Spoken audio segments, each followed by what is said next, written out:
Welcome to the Explainer. Today, we're diving into something super exciting, the 5-year blueprint. Look, we've all got these big, abstract dreams floating around in our heads, right?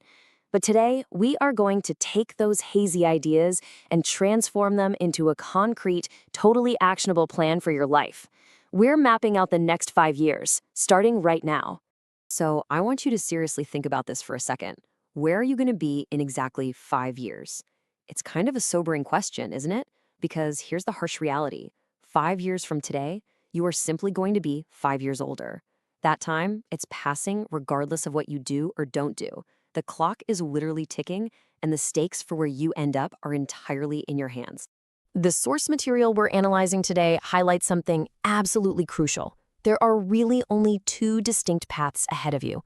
You're either going to arrive at a life you actively designed, a life you built intentionally with your own two hands, or you're just going to be 5 years older, passively doom scrolling on your phone, wondering why absolutely nothing has changed. Actively building versus passively waiting. Which path are you on? Okay, let's dive into this because this is a trap so many of us fall into. Most people have these beautiful wishes, they have incredible dreams, and hey, the dream itself is never the problem. The problem is that they're sitting right here. Their dream is way over there, and they're just waiting for some sort of magic carpet to swoop down and fly them across the gap. But guys, the source makes it painfully clear, no magic carpet is coming. The only thing holding people back is the fact that they haven't built a bridge.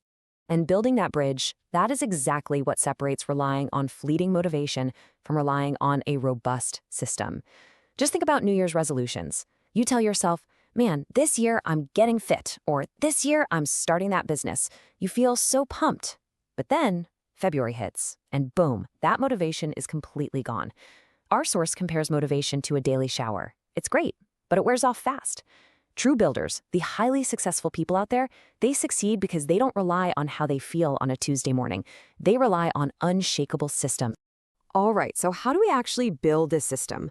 Well, step one is finding your North Star. You wouldn't get in a car and just start driving without a destination, right? You just waste gas and go in endless circles. To cut through the daily noise, you need to establish that North Star by visualizing exactly 5 years out, say October 2030. When you wake up on that day, what does your perfect life actually look like? And this brilliantly illustrates exactly how to ground that abstract pie-in-the-sky vision into reality. The source relies on 4 very specific pillars. First up, work and mission. Are you leading? What real-world problems are you actually solving? Second is wealth and money. What's in the bank account? And what kind of financial freedom does that give you to travel or take care of your family? Third, health. When you get out of bed, are you strong and energetic or just constantly exhausted? And finally, relationships and life. Who are you hanging out with? Are you growing? These 4 pillars, they give your future actual solid structure. Now, once you have that vision clear in your head, you've got to capture it. Grab a notebook and write it down. But here's the trick. You have to use strict present tense journaling. Don't write I will be. Actually, scratch that. Never write I will be. Write I am. For example, I am the creative director. I earn $250,000 a year. I am in the best shape of my life. You are essentially drawing up the literal blueprint for the reality you're about to build. This kind of clarity, it's a total game changer. Now, I know exactly what you might be thinking. Looking at a massive 5-year vision feels completely overwhelming. It's literally like standing at the bottom of Mount Everest. And look, you don't climb Mount Everest in one giant superhuman jump, right? You do it step by agonizing step. This is where the source introduces the Everest method and the genius concept of the backward plan. We're taking that terrifying mountain and chopping it down into manageable stairs. Let's move to and see how this builds backward. Let's say your massive year 5 goal is to be lead creative director. Okay, to achieve that, what do you need in year 4?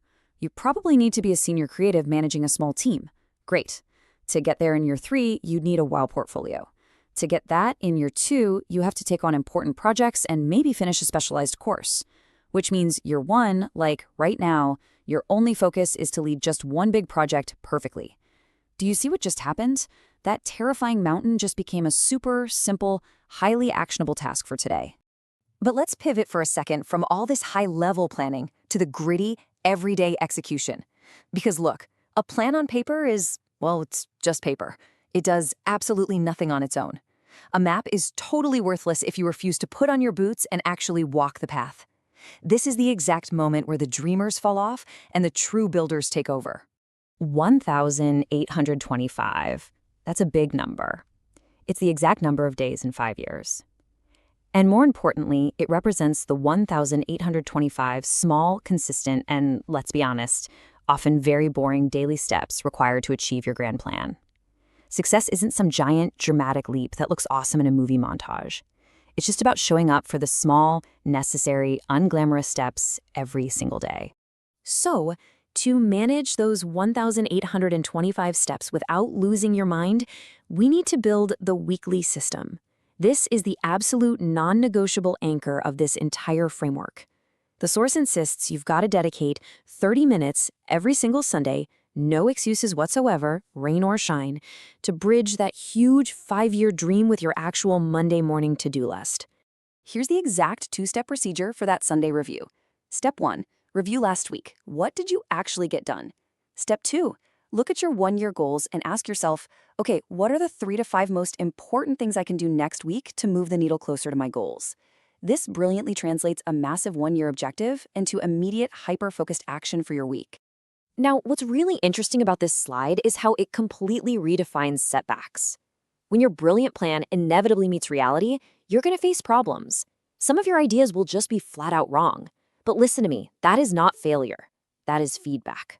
Your plan is a living document. It's meant to be adapted. If a strategy isn't working, the system is simply tapping you on the shoulder and telling you to change it. The ultimate goal is to reach your destination, not to stubbornly follow a flawed map. To keep this whole system moving and to force that adaptation, you absolutely must leverage the snowball effect of deadlines. You have to be aggressive with them. A goal without a deadline is basically just a nice wish. By setting strict weekly deadlines, you stop your precious time from just vanishing into thin air. It creates this powerful rhythm, building an unstoppable momentum. It's exactly like a tiny snowball rolling down a hill that eventually turns into an absolute avalanche of progress. As we look ahead to the day after tomorrow, I really want to remind you that the power to do all of this, it's always been right there in your hands. You do not need anyone's permission to start creating your future. And please, don't wait for the perfect time, because spoiler alert, the perfect time is right now. You just need to decide that your future is way too important to leave up to chance. So, the crucial point is really captured in this philosophy inspired by Jack Ma. Today is hard, tomorrow is harder, but the day after tomorrow is beautiful. The tragic reality is that so many people give up and quit on tomorrow evening. Don't let that be you. The blueprint is right here in front of you. So I have to ask, are you going to keep waiting around for a magic carpet? Or are you going to pick up a hammer today and start building your bridge to the day after tomorrow?